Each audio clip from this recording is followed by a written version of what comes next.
Naturalist John Muir once observed that when we tug on one thread in nature, we find it connected to everything else. That sentiment rings especially true when we consider how children connect to the world through unstructured outdoor play. Today, we explore how nature based play can spark imagination, build resilience, and restore balance in young lives, one stick, one trail, and one treasure hunt at a time. Welcome to the brighter side of education, research, innovation, and resources. I'm your host, Dr. Lisa Hassler, here to enlighten and brighten the classrooms in America through focused conversation on important topics in education. What are the variables, and how can we duplicate it to maximize student outcomes? Today's topic calls us back to the roots. Quite literally. We're exploring the power of nature-based play and how fostering imagination through outdoor experiences supports children's cognitive and social-emotional development. According to a 2019 study in Frontiers in Psychology, regular exposure to green spaces is associated with improved attention, reduced stress, and stronger executive functioning in children. And unstructured outdoor play, where kids make up their own games, follow their curiosity, and explore, has been strongly linked to greater creativity and collaboration, especially in early and middle childhood. Yet in many schools, recess and unstructured time are becoming flashpoints for social tension. Educators are reporting more frequent conflicts, trouble with sharing, and kids struggling to just figure out what to do without adult guidance. One reason may be that children simply aren't getting enough opportunities to practice self-directed, imaginative play. And without those experiences, children can arrive at recess feeling overstimulated or unsure, lacking the tools to engage positively with peers. And what looks like misbehavior may really be a missed developmental opportunity. That approach comes to life beautifully in the work of Susie Spikol, a seasoned naturalist with the Harris Center for Conservation Education in Hancock, New Hampshire. Susie has spent decades connecting people of all ages to the natural world and is the author of Forest Magic for Kids, How to Find Fairies, Make a Secret Fort, and Cook Up an Elfin Picnic. Her book is filled with whimsical yet practical activities that invite children to slow down, look closely, and discover the wild magic all around them. From keeping secret notebooks filled with maps and pockets to going on quests for wild treasures, Susie's work is a delightful call to step outside, reimagine the everyday, and rediscover childhood wonder. Susie, welcome to the show. Thank you, Lisa. It's a pleasure to be here. I'm so excited to talk with you. Well, let's start with your book, Forest Magic for Kids, How to Find Fairies, Make a Secret Fort, and Cook Up an Elfin Picnic. I absolutely love the title. I've been thumbing through it, and it has brought back so many childhood memories. How did you come up with this? The combination of imaginative storytelling and the nature exploration? Yeah, that's such a great question because we don't often think of them together. So I'm a naturalist. I teach people of all ages about nature. And I got to thinking about how I became a naturalist. And it wasn't through science, actually. Like a lot of naturalists have a spark bird. They fall in love with birds or something like that. For me, I came to nature through stories. Like I read Winnie the Pooh or The Lion, the Witch, and the Wardrobe, or, Stuart Little. And I thought these books where all these great adventures happen, they happen outside. So I was like, that's where the adventure is. So that's how I got into nature, because I was out looking for like a secret door to another world or something like that. And then I found out, nature is just as remarkable. The stories, the real stories of nature are just as remarkable. So I wanted to write a book that really linked the idea of imagination and creativity in the outdoors for us as adults to remember. That's probably how many of us came to be outside. We were playing outside. So that's kind of what I was thinking when I wrote the book. In my own garden, I have little fairy doors. My mother gave my kids a book about making fairy doors when they were little. So I loved it when I saw the things about fairies in here.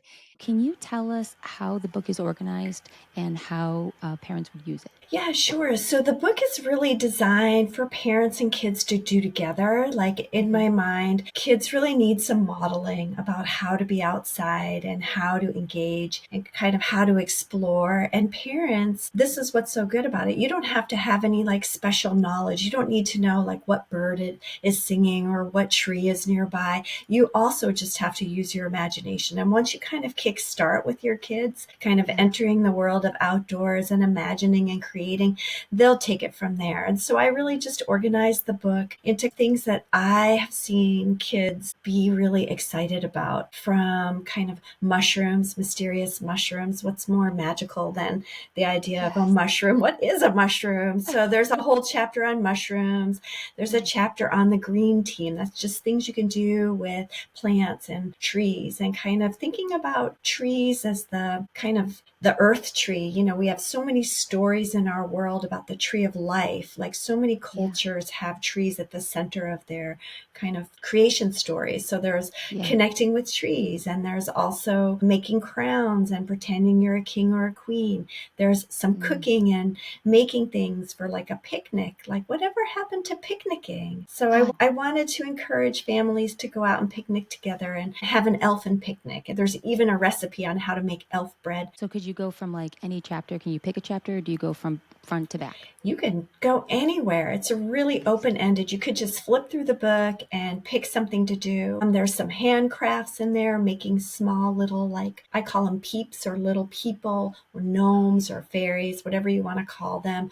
There's a little bit of carving, like making a stirring stick if you're making a potion. And you don't even have to use a carving knife. You can use a pretty sturdy vegetable peeler and just kind of peel off the end. That's great for a young child to begin the process of peeling. It's the whole idea of kind of getting your hands, creating something, inventing something, kind of imagining the loose parts of nature, sticks and stones and leaves, as other things that they can become. So it's really based in imagination and creativity and play. Do you have a favorite activity? Yes, I do. I am really into the potion making. For me, that was a really big part of my childhood, was kind of having an old pot and putting in some water, maybe just even rainwater, and then finding leaves and pine cone pieces and pine needles. We would pretend the pine needles were unicorn whiskers, and the acorn caps were fairy hats. We'd stir it all up and we'd mush it up, and then we'd also let it set there and come back to it, add mud. And we used a lot of, my mom didn't like this, but a lot of the kitchen utensils would end up outside. She eventually gave us some kitchen utensils from like her, when she got new ones, she gave us the old ones. How about you, Lisa?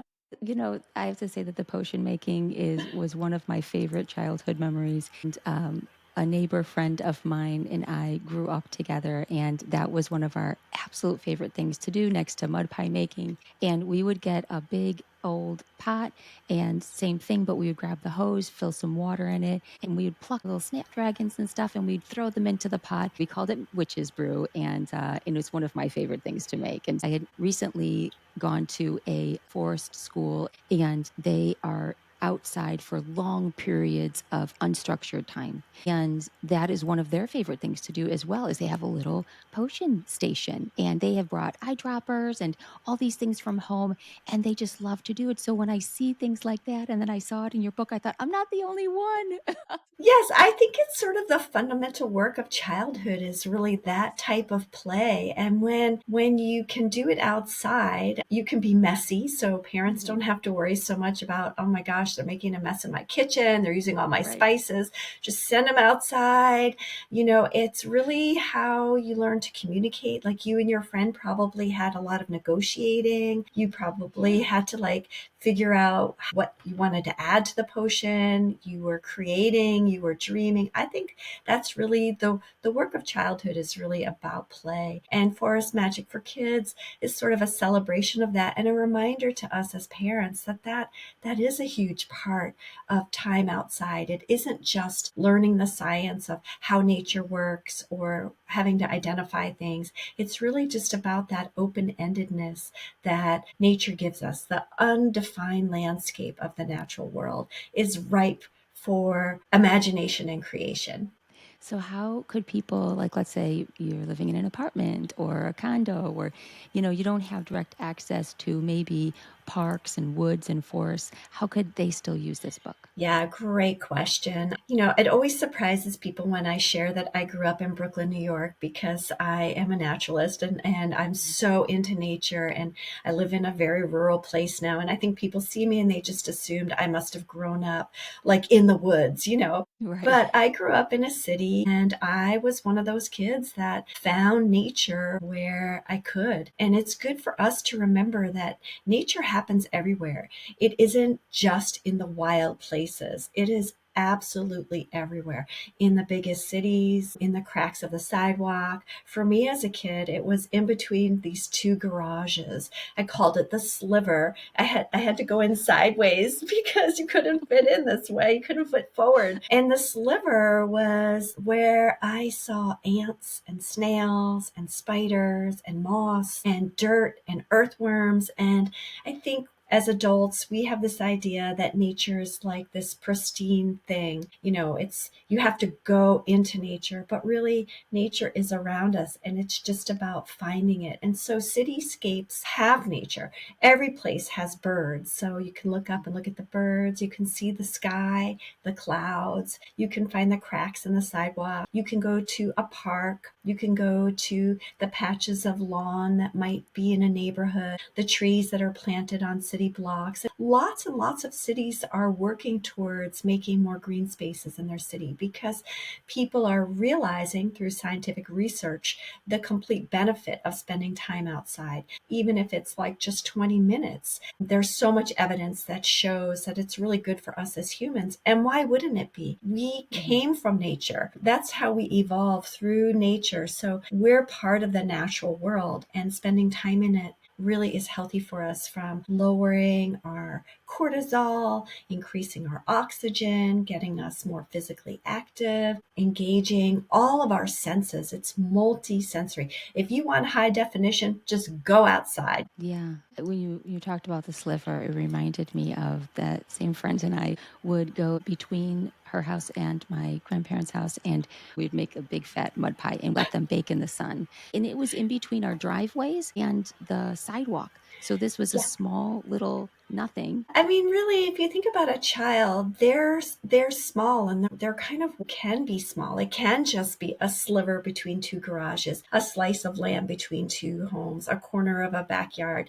They don't need Alaska. They just need a little bit, and a little bit of encouragement and modeling from us as adults around them. I think that is what like outside exploration really gives children. And we are living in a world where kids are more and more like glued into a tiny little screen. And there's lots of amazing things that happen on the tiny screen. I'm saying there isn't, but it's not multisensory really. It's so visually stimulating. But outside, it's like you are exposed not just to what you're seeing, but what you might be hearing, what your skin might be feeling with the wind, what the air might be smelling. And that's like a secret potion. That's all going into you as a young person. And it's helping kind of spark up your brain and send up those synapses for you to grow and explore and find adventure, make your own adventure. It really is a choose your own adventure kind of world outside. Yeah. In your experience as a naturalist and educator, what have you seen change in children when they do spend that meaningful, long periods of time outdoors, especially when doing imaginative and open-ended play?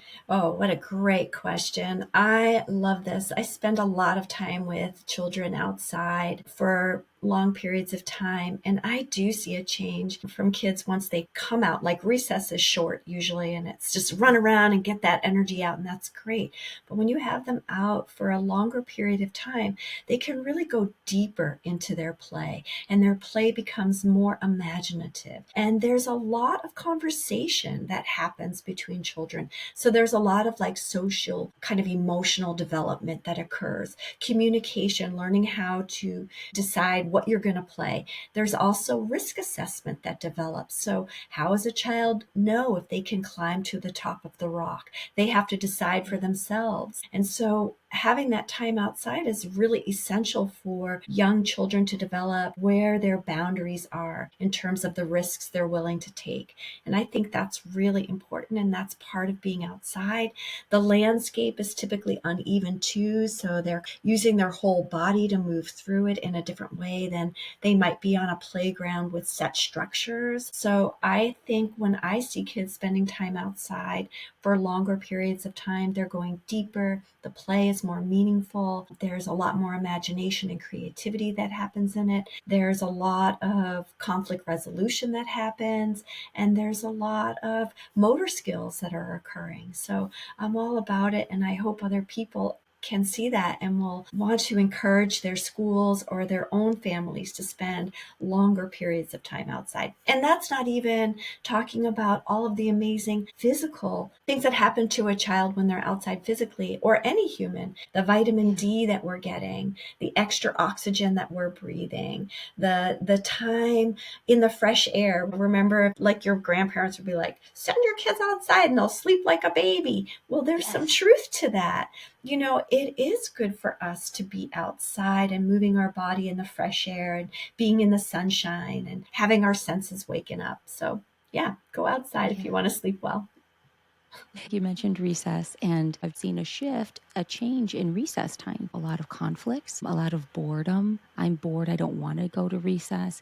Can I just stay inside? Can I bring the tablet outside? I don't have anything to do. And then coming back from recess, it was filled with problem solving. Now we have a lot of issues, a lot of conflict, a lot of anger, a lot of frustration.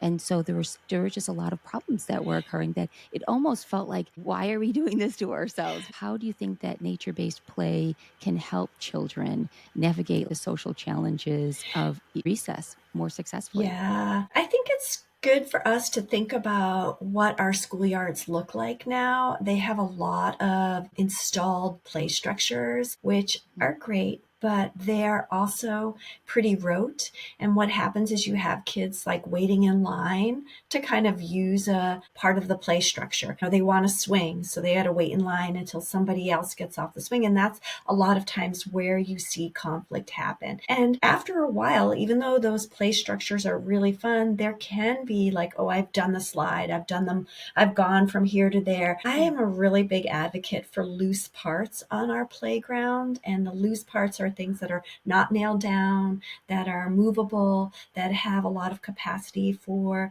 creative thinking. Sticks and boards and rocks and cardboard. And what about if you have a lot of pavement, big chalk or bubbles or jump ropes if you're in a kind of traditional play area? If you have the capacity in your school or in your neighborhood to kind of step out of the playground area and step to the edges, that's where those loose parts really are. And that's where nature play really can happen.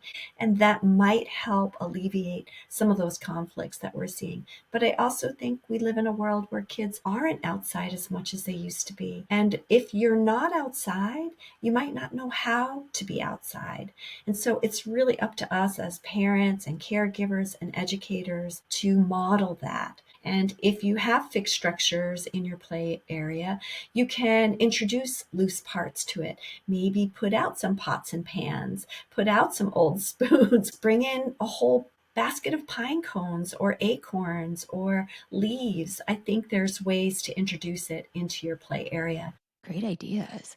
You talk about how imaginative outdoor play can empower kids who may struggle in school or social settings. So, what have you seen in terms of how nature based play affects children's confidence, especially for those who may be feeling overlooked or misunderstood? I love this question because I have seen it, being a naturalist, working in so many different schools. I usually go into a classroom and have classroom time and then come back and we do some fields time. And when I'm in the classroom, the teachers usually say there's always like one or two kids that, they're going to be trouble outside. But what I find is that a lot of times those kids that are inside in the structure of those four walls in the system of the school, they play a specific kind of role. They're the kid that causes trouble. But when you go outside, a lot of times those kids can become real leaders. A lot of times kids that are hyper aware, so somebody who might have ADHD and they're hyper aware, they're seeing a million things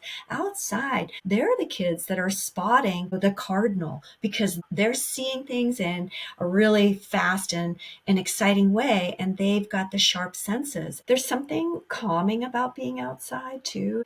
We'll just stop and listen and do some breathing and looking. It's kind of like tuning in, and that can help reset and help self-regulate somebody.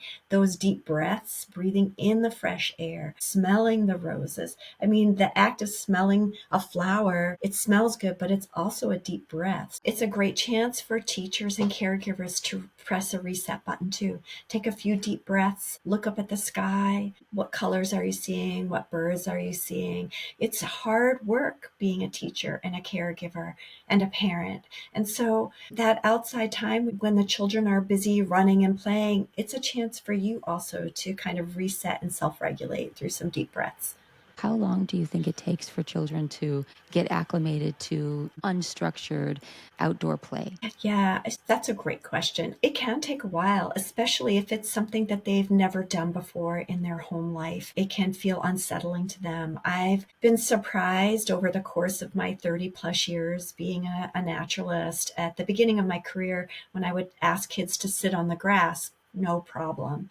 But now there's some kids that maybe have never sat on grass before, and it can feel uncomfortable. So, we've started to bring pads with us so that kids that might not want to sit on the grass can sit on something different. And it's just sort of thinking about all the different ways that you can help kids kind of feel more comfortable. It can take a while. I would start with small bites, maybe 5 minutes to start with. Then, really having that tuning into those senses. What are you seeing? Find 5 things that you hear. What are you smelling? What does that smell like? It's great development for language too. To have to put words to what you hear, to what you smell, to how the air feels on you, the temperature. That's all great language development. It's a great chance to maybe have a book that you're reading out loud to your family or your class about nature. There's a ton of mouse books for kids. Like, have you ever noticed how many books have little mice as heroes? So just for example, something like Stuart Little, you might be reading it out loud in your class. And then, when you're outside and a kid is like, I'm bored, I don't know what to do. You can be like, well, what would Stuart Little do? Where would Stuart Little go? So using literature to help kind of plant those seeds of imagination while they're outside can be really helpful for a kid. And it maybe even can grow into sort of a bigger project for your classroom. With summer approaching, many parents are looking for simple ways to keep their kids engaged without screens or any complicated preparations. What materials would be great to have on hand in the house so that it could support that spontaneous, independent play? Yeah, I would say maybe you could go thrifting, just get a few pots and pans, a few big spoons, some love hand lenses or magnifiers. That idea that a kid can look through a lens and see something small expanded, I think it's sort of magical. It's sort of, that's where a lot of imagination can happen, just walking around with a little hand lens. And I would gather up some kind of journal material, like a notebook, a pencil and paper, colored pencils. Something my children and I would do together is we would keep a running journal. We'd be outside and then we would come back and we would both draw on the same paper what we saw and experienced. They're a great memory for us of just simple times outside. It might be, if you don't live in a place where you have backyard or edges to go to, that might be a great thing for you to kind of think about before the summer. Where can we go? Is there a park nearby? Is there a sliver of land nearby? Is there a neighborhood we can go walking in? That kind of stuff. So I would gather that. And then for outdoors, you don't really need much, sunscreen, bug spray, clothing, and that can get dirty. It's sort of messy play, so Yeah, a little bucket. We would always have like a little bucket when we'd go on walks. And the kids always collected, like a really cool rock, a pretty shell, a pine cone that was like extra long or something, interesting little sticks. And they love to bring those back. And I noticed that, even at recess, the kids would dig, and we live in Florida. And sometimes because our area used to be underwater, when the kids would dig in the sandy soil in the back of the school for recess, sometimes they come up with shark's teeth.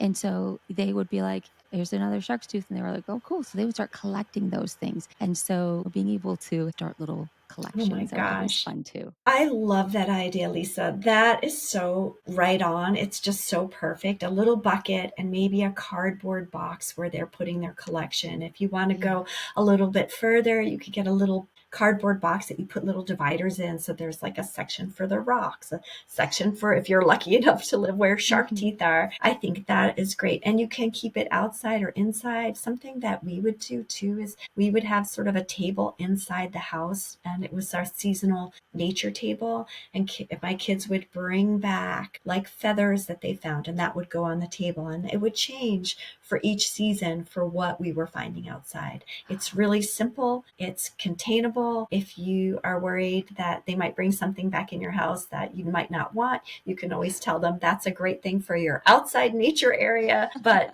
stones and sticks and feathers and shark's teeth. I'm really impressed about the shark teeth.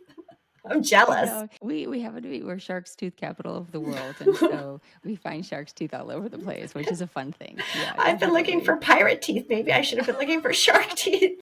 Shark's teeth, yes. Is there any go-to activity, maybe something that is like a big hit, something that boys and girls of different ages consistently love? Yeah, it's definitely small world creation. I see that across the board from young childhood up through what I like to call middle childhood, which is about 10 years old. It's really like building tiny little worlds outside, making small little houses and small little villages and different spots in the area. And I see that being a winner for kids of all ages, boys and girls. And a project I've done with some schools in my area is we make these small villages and they become like a world. Minecraft, that's such a world building, but it's flat.